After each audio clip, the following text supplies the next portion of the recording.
Que Dios nos bendiga de manera especial. Para nosotros es un gran honor y placer poder compartir una vez más con ustedes.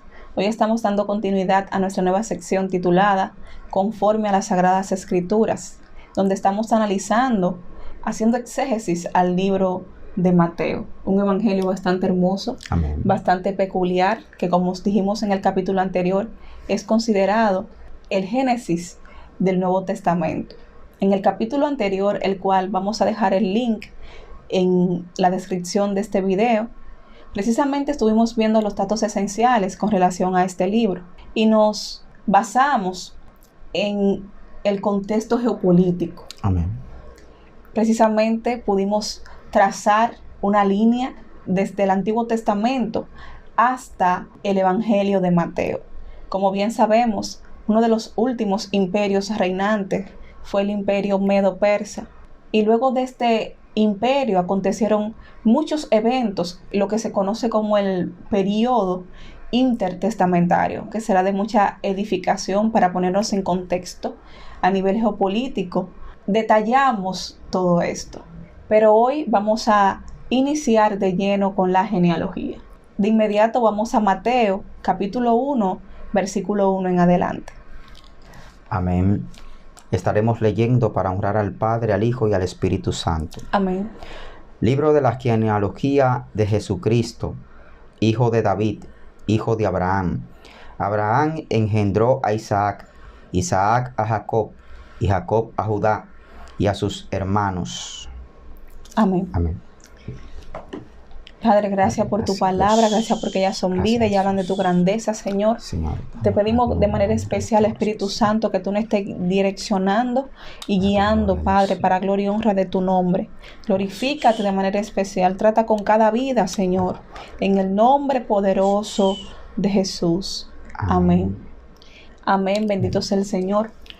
Este tema es un tema bastante peculiar. Amén. Porque precisamente muchas personas se encuentran esto de la genealogía un poco incómodo, por así decirlo, por la gran cantidad de nombres que tiene.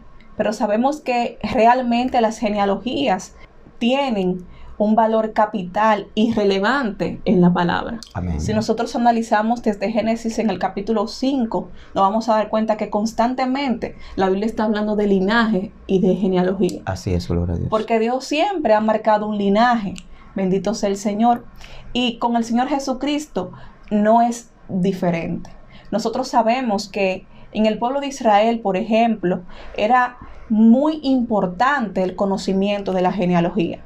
Porque desde que el pueblo conquistó la tierra prometida, precisamente el Señor envió a repartir la tierra conforme a la familia, conforme a las casas, conforme a los padres, conforme a los patriarcas, bendito sea el Señor. Así Y esto lo podemos corroborar en Números capítulo 26, versículo 52. Vamos a Números capítulo 26, del 52 en adelante. Orden para la repartición de la tierra. Y habló Jehová a Moisés diciendo: a estos se repartirá la tierra en heredad por la cuenta de los hombres. A los más darás mayor heredad, y a los menos menor, y a cada uno se le dará su heredad conforme a sus contados. Amén. Amén. Ahora vamos a pasar al capítulo 33, versículo 54, de ahí mismo de Números. Amén.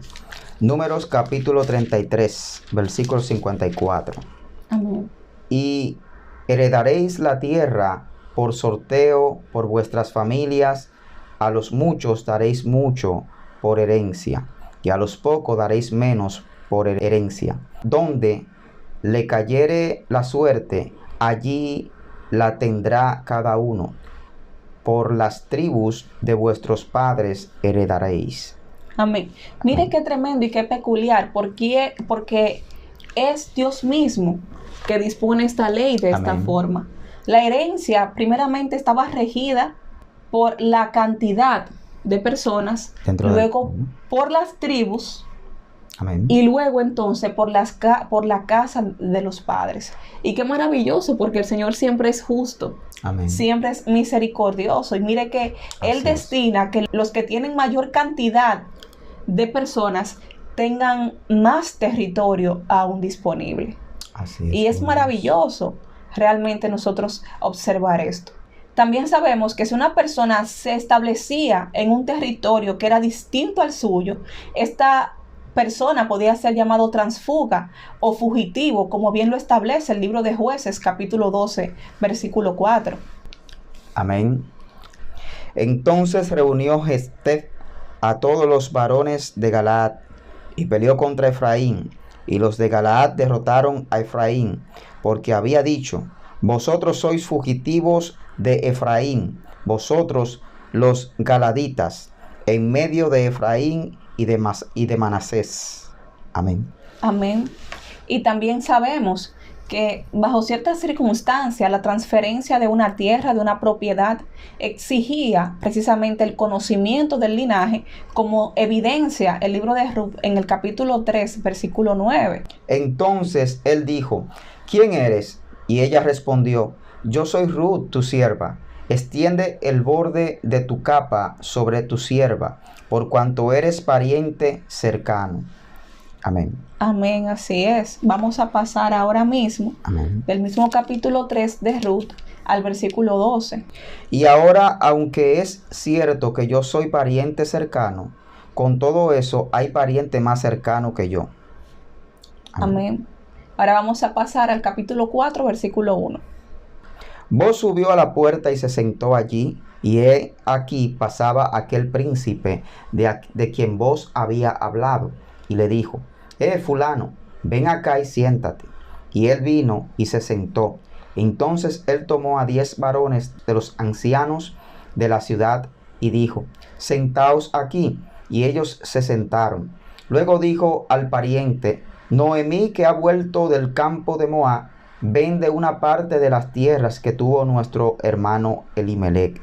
Y yo decidí hacértelo saber y decirte que la compres en presencia de los que están aquí sentados y de los ancianos de mi pueblo. Si tú quieres redimir, redime, y si no quieres redimir, decláramelo para que yo lo sepa, porque no hay otro que redima sino tú, y yo después de ti.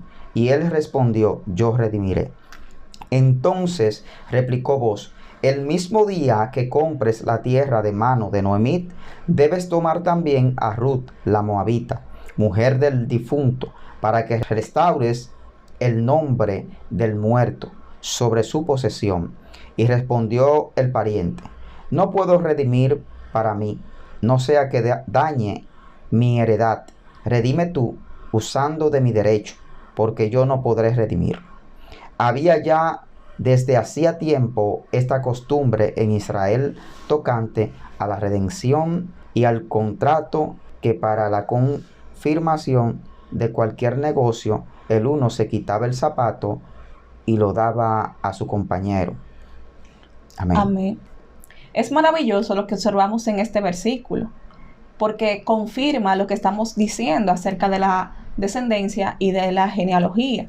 Precisamente en este episodio entra lo que se conoce como la ley del levirato, que consistía en que el pariente más cercano, cuando una persona fallecía, el pariente más cercano debía de restaurar el nombre del difunto casándose con la viuda y teniendo descendencia, porque como bien sabemos, la tierra tenía que quedarse específicamente en posesión de cada tribu. Amén.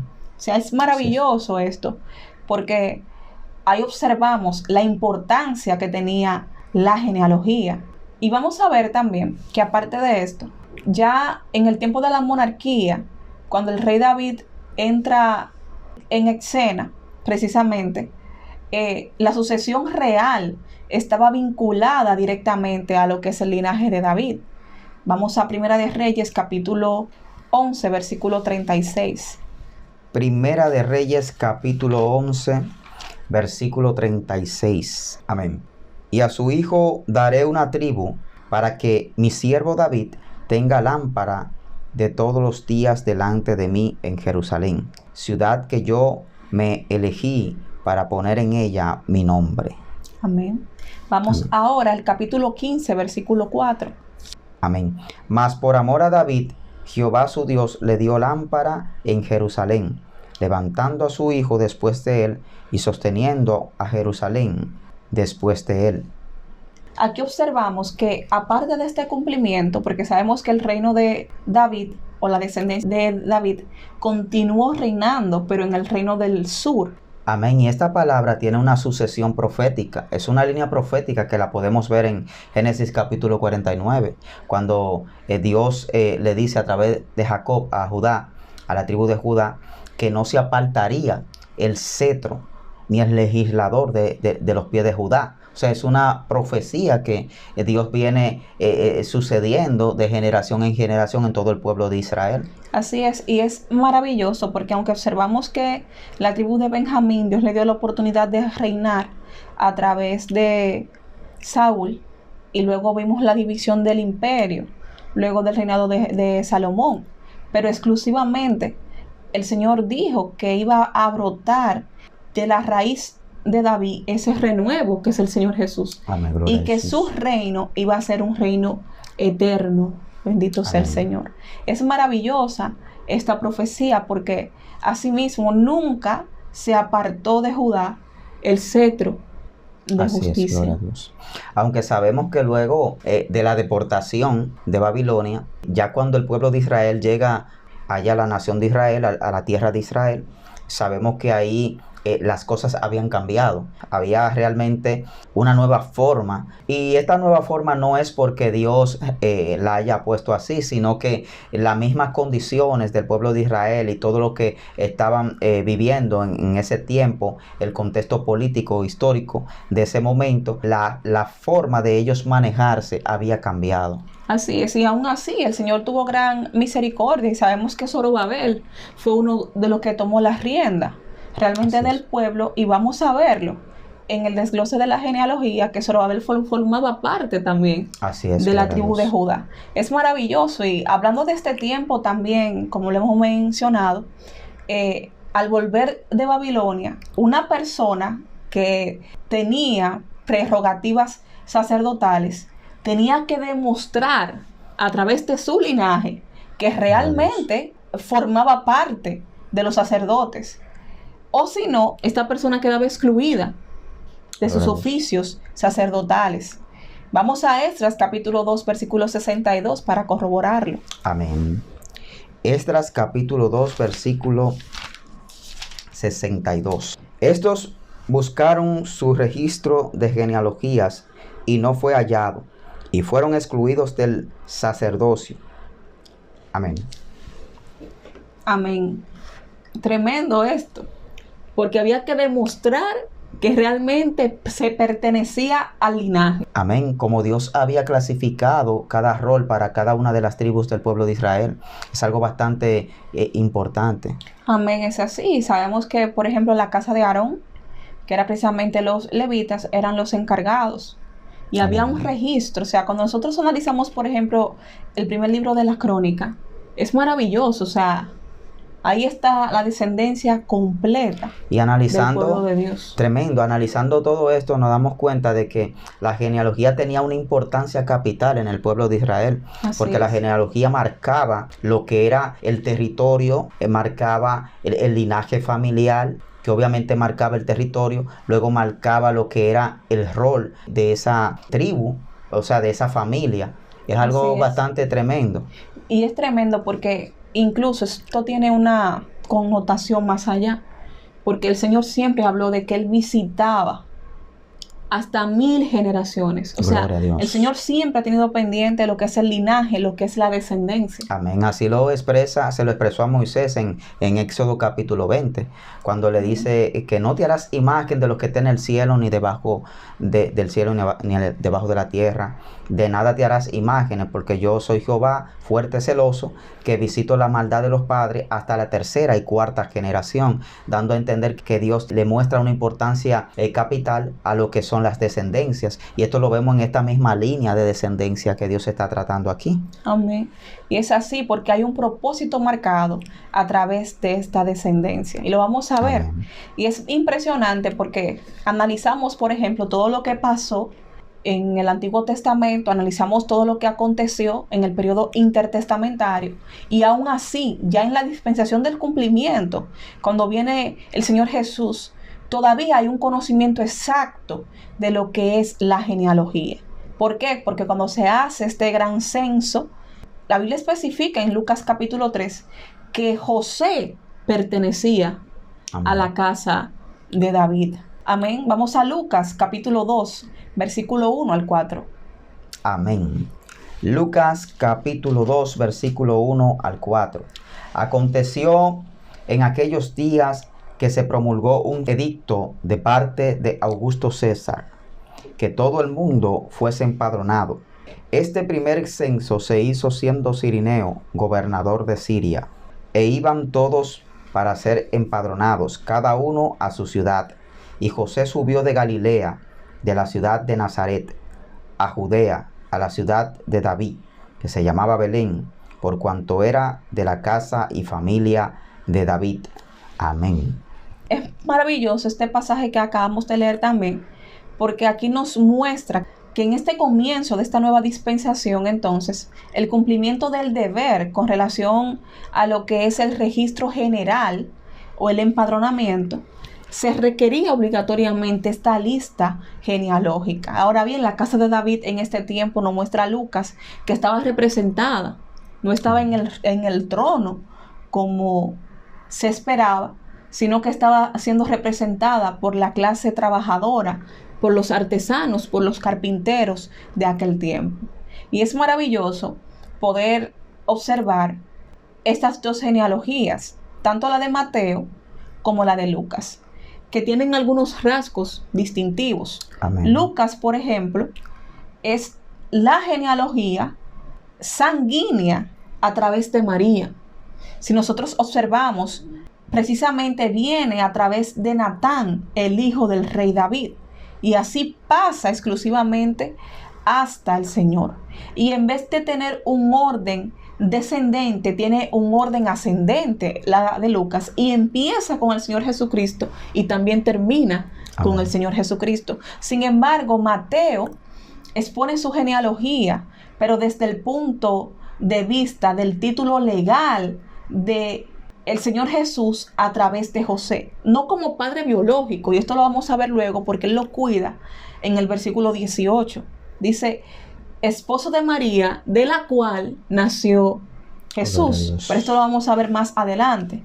Pero precisamente Mateo le da ese orden descendente partiendo desde Abraham. Y en el versículo 1 que leímos, lo primero que tenemos que enfatizar es precisamente que Mateo utiliza este versículo como si fuera la introducción o el título general. Vamos a leerlo otra vez, el versículo 1 del capítulo 1. Mateo capítulo 1, versículo 1. Amén. Amén. Libro de la genealogía de Jesucristo, hijo de David, hijo de Abraham. Este título encierra algo bastante poderoso, porque él empieza diciendo libro de la genealogía. Y aquí utiliza precisamente dos palabras. La primera palabra que utiliza es la palabra biblios, que es sinónimo de libro, precisamente. Y la segunda palabra que utiliza es la palabra geneseos, que significa precisamente comienzo, porque esta palabra es el genitivo de este término que todos conocemos, que es Génesis. O sea, él está diciendo, en otras palabras, registro del principio o del origen de los antepasados del Señor Jesucristo. Amén. Y esto tiene una relevancia capital por todo aquello que hemos explicado. ¿Por qué? Porque el pueblo sabía que obligatoriamente ese descendiente, ese rey, tenía que venir específicamente de la tribu de Judá y de la casa de David. Gloria a Jesús. Todas estas profecías mesiánicas tocante al Señor Jesús debían de tener este cumplimiento maravilloso. Por eso Mateo designa este título.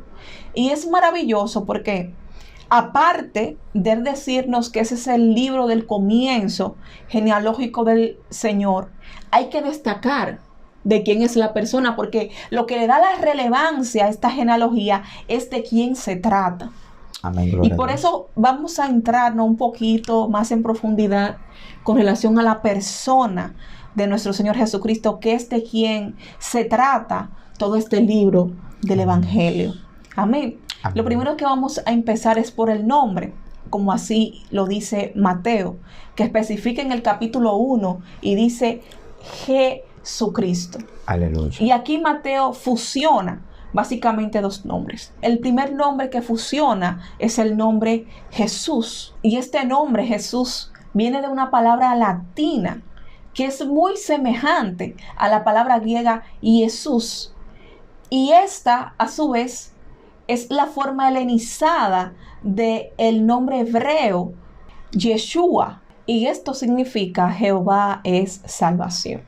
En esta palabra Yeshua, el énfasis precisamente está en el verbo, es decir, en lo que le dijo el ángel a María en Mateo capítulo 1, versículo 21, que el mismo ángel le dijo, llamará su nombre Jesús, porque él salvará a su pueblo de sus pecados.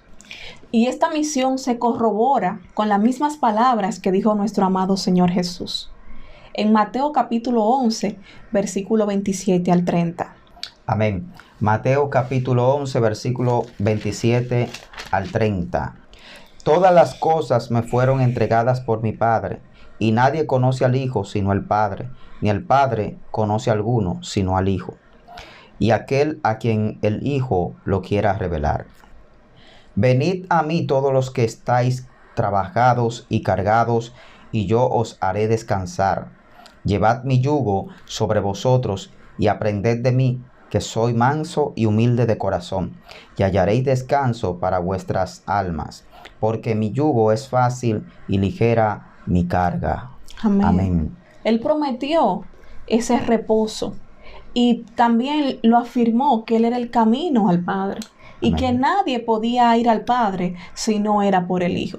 Pero también observamos lo que nos dice el libro de Hechos, en el capítulo 4, versículo 12, donde enfatiza que en ningún otro hay salvación, porque no hay otro nombre bajo el cielo en el cual podamos ser salvos. Amén. Hay que observar cómo empieza Mateo con esta genealogía, porque cuando él dice la genealogía de nuestro Señor Jesucristo, nos damos cuenta que aquí Mateo está enlazando el nombre Jesús con Cristo. Y sabemos que Cristo es la derivación de la palabra griega que traducida en hebreo sería el Mesías. Así es. Entonces, él entrelaza estas dos palabras, Jesucristo. Amén. Y como bien ya has dicho, Jesús significa Dios es salvación. Y Cristo significa el Mesías, El ungido. ungido. Así es. Y es maravilloso porque esto lo observamos, que aquel que fue ungido, aquel que fue indicado por el Espíritu Santo, fue también ordenado, fue apartado y fue habilitado para llevar a cabo entonces Amén. esa misión de salvar. Tal y como lo establece Isaías capítulo 61, Amén. versículo 1. Vamos a leerlo en la palabra. Isaías 61, versículo 1. Amén. El Espíritu de Jehová el Señor está sobre mí, porque me ungió Jehová, me ha enviado a predicar buenas nuevas a los abatidos, a vendar a los quebrantados de corazón, a publicar libertad a los cautivos y a los presos apertura de la cárcel. Amén. Amén, así es. Y esta misma profecía, cuando el Señor Jesucristo inicia su ministerio, que fue Amén. en el poder del Espíritu, Amén. vemos cómo se cumple de manera extraordinaria, Amén. como él mismo lo enfatiza en el capítulo 4 de Lucas. Amén, aquí está. Dice, el Espíritu del Señor está sobre mí, por cuanto me ha ungido para dar buenas nuevas a los pobres, me ha enviado a sanar a los quebrantados de corazón, a pregonar libertad a los cautivos y vista a los ciegos, a poner en libertad a los oprimidos, a predicar el año agradable del Señor. Amén. Amén. Qué maravilloso. Porque aquí observamos que esta liberación iba a ser una liberación total. Amén. Esta redención iba a ser una redención total. El Señor iba a tratar con todos los ámbitos del hombre, tanto interno como externo. Gloria a Dios. Iba a traer salud, pero sobre todo iba a traer la sanidad del alma. Amén. Gloria a Jesús. Iba a traer liberación, pero no solamente de un cautiverio físico, como el pueblo de Israel esperaba para ese tiempo, no, sino de un cautiverio del alma, de un Aleluya. Cautiverio del espíritu. Es maravillosa esta obra tan Gloria a hermosa de Dios. nuestro Señor. Amén. Y como lo dice Génesis capítulo 49, versículo 10, como Dios da esta profecía que dice, y vendrá Silot, al que se congregarán todas las naciones o todos los pueblos de la tierra, dando a entender que nuestro Señor Jesús converge toda la obra redentora de nuestro Padre Celestial, todo lo que Dios había puesto en el corazón desde Adán y Eva, en cada uno de esos hombres que Dios fue levantando, revelándole este propósito poderoso y maravilloso, como el Padre Abraham, donde Dios les revela, en tu simiente serán Amén. benditas todas las naciones de la tierra. Así Estaba es. hablando de la simiente de nuestro Señor Jesús, en tu simiente. Entonces, vemos que luego los revela a David, los revela al profeta Isaías, que también con esta profecía, como tú mencionabas hace un momento, todos estos acontecimientos, cómo Dios fue marcando a través de las generaciones estas profecías del advenimiento de nuestro Señor Jesucristo a la tierra. Amén. Y es tanto así que el apóstol Pedro en su primera carta, en el capítulo 1, versículo 10 en adelante, él dice que los profetas que profetizaron de la gracia Gloria a estaban Dios. inquiriendo para saber cuál era el tiempo del cumplimiento. Diligentemente. Exactamente, sobre qué persona iba a venir esa gloria Gloria a Dios. tan maravillosa, esa disposición del Padre, del Espíritu, Gloria a Jesús. del mismo Señor, que como dice el apóstol Pablo, quiso abandonar su tabernáculo celestial y encarnarse, porque Aleluya. sabemos que Jesús es Dios. Dios manifestado en carne, como lo dice el apóstol Pablo también en 1 de Timoteo capítulo 3, Amén, gloria a Dios. que indiscutiblemente grande es el misterio de la piedad. Dios manifestado en carne. Aleluya. Esta obra redentora de nuestro Señor Jesucristo, a medida que escudriñamos este evangelio, nos vamos a dar cuenta de lo que significa realmente este propósito Amén. manifestado con un propósito determinado. Y aunque hemos mencionado, cuando nosotros analizamos aún más profundamente, nos vamos a dar cuenta que Cristo cumple precisamente con 3 facetas durante su ministerio terrenal. Primeramente, el Señor fue ungido para ser nuestro profeta, Amén. como lo especifica la palabra. Vamos a Deuteronomio, capítulo 18, versículo 15. Amén. Dios promete un profeta como Moisés. Profeta de en medio de ti, de tus hermanos como yo, te levantará Jehová tu Dios. A él oiréis. Amén. Ahora vamos a pasar a Isaías, capítulo 55, versículo 4. He aquí que yo lo di por testigo a los pueblos, por jefe y por maestro a las naciones. Amén. Amén. Estas profecías son acerca del Señor Jesús. Amén. El cumplimiento viene en el Señor.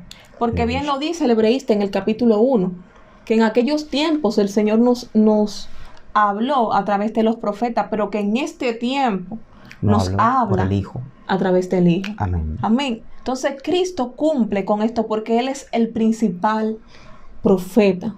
Amén. Amén. Él es la piedra angular. Así es. Y es evidente porque el hebreísta lo dice. O sea, en la profecía de Deuteronomio dice, profeta como tú te levantaré.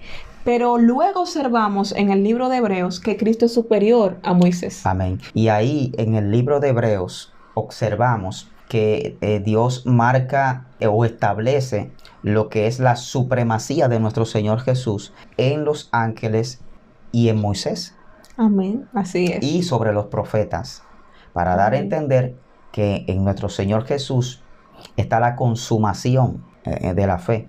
Amén, y de todas las cosas. Y de todas las cosas. Es maravilloso esto. Y aparte entonces de ser profeta, cumplir con ese ministerio profético, también él fue el único sumo sacerdote. Aleluya. Único sumo sacerdote, porque por una sola ofrenda hizo perfectos para siempre a los santificados. Gloria al Eterno. Como bien nos dice la palabra. Vamos a Hebreos capítulo 10, versículo 12 al 14. Amén. Hebreos capítulo 10, Amén. versículo 12 al 14. Pero Cristo, habiendo ofrecido una vez para siempre un solo sacrificio por los pecados, se ha sentado a la diestra de Dios. De ahí en adelante, esperando hasta que sus enemigos sean puestos por estrado de sus pies, porque con una sola ofrenda hizo perfectos para siempre a los santificados. Amén. Amén. Es maravilloso porque no fue con sangre ajena. Aleluya. Como bien sabemos, y lo vamos a ver más adelante cuando estemos adentrándonos más en las profundidades de este maravilloso evangelio. El orden arónico sacerdotal es muy diferente al nuevo orden que estableció el Señor. Amén. El cual mismo el Señor profetizó y le dijo que Él era sumo sacerdote para siempre, según una orden distinta y una orden superior. Según la orden de Melquisedec, que era sumo sacerdote, pero también rey. Y no obstante, Cristo fue la propia ofrenda, Cristo fue la propiciación, Cristo fue todo. Bendito sea el Señor. Por eso en el capítulo 10 también, del versículo 1 en adelante, el mismo enfatiza y dice que sacrificio y ofrenda no le agradaron al Señor, por lo cual le preparó un cuerpo. Aleluya. Gloria a Dios. Y esa sangre inmaculada, porque como lo dice también el apóstol, fue por el poder de una vida inmarcesible, porque los sacerdotes tenían que ofrecer sacrificios primero por sí mismos. Pero Cristo fue por el poder de una vida indestructible. ¿Por qué? Porque no había incidencia de pecado en Él. Nuestro Señor Jesucristo fue impecable. Se necesitaba esa sangre inmaculada, esa sangre santa para poder pagar, para poder cubrir, erradicar el pecado de nuestra naturaleza humana. Amén, gloria a Dios. Es maravilloso esto, lo que el Señor establece, para darnos una nueva naturaleza precisamente, para darnos esa herencia incorruptible a través de su sangre, para darnos herencia entre los santificados, Aleluya. dice la palabra, para propiciar nuestros pecados delante de Dios, para que seamos aceptos en el amado, como lo dice Efesios capítulo 1, Aleluya. versículo 6. Es maravilloso esto porque bien lo especifica que el primer Adán era un alma viviente, pero el segundo Adán, que es Cristo, es un espíritu vivificante. O sea, Él vino a darnos vida nuevamente cuando estábamos muertos en delito y en pecado, Santo. como lo dice la misma palabra. Por eso tenemos que entender que este oficio no era cualquier cosa, porque no entró a un tabernáculo terrenal. No, el versículo que leímos especifica que entró al tabernáculo celestial y se sentó a la diestra de Dios. Aleluya. Y es maravilloso esto porque sabemos lo que significa la diestra de Dios. La diestra de Dios significa poder. Ya establecido su rol profético y su rol sacerdotal, nos damos cuenta a través de la palabra que también iba a ser el Señor Jesús el Rey eterno. Vamos al libro de los Salmos, capítulo 2, versículo 6. Amén.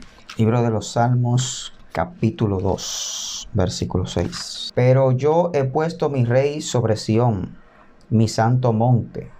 Amén. Amén. Es maravilloso porque hemos podido observar que precisamente este nombre del Señor Jesucristo constituye un solo y glorioso nombre dado a nuestro Salvador. Amén. Vamos a dejarlo hasta aquí por el momento. No se pierda nuestra próxima entrega. Que Dios nos bendiga de manera especial. Amén.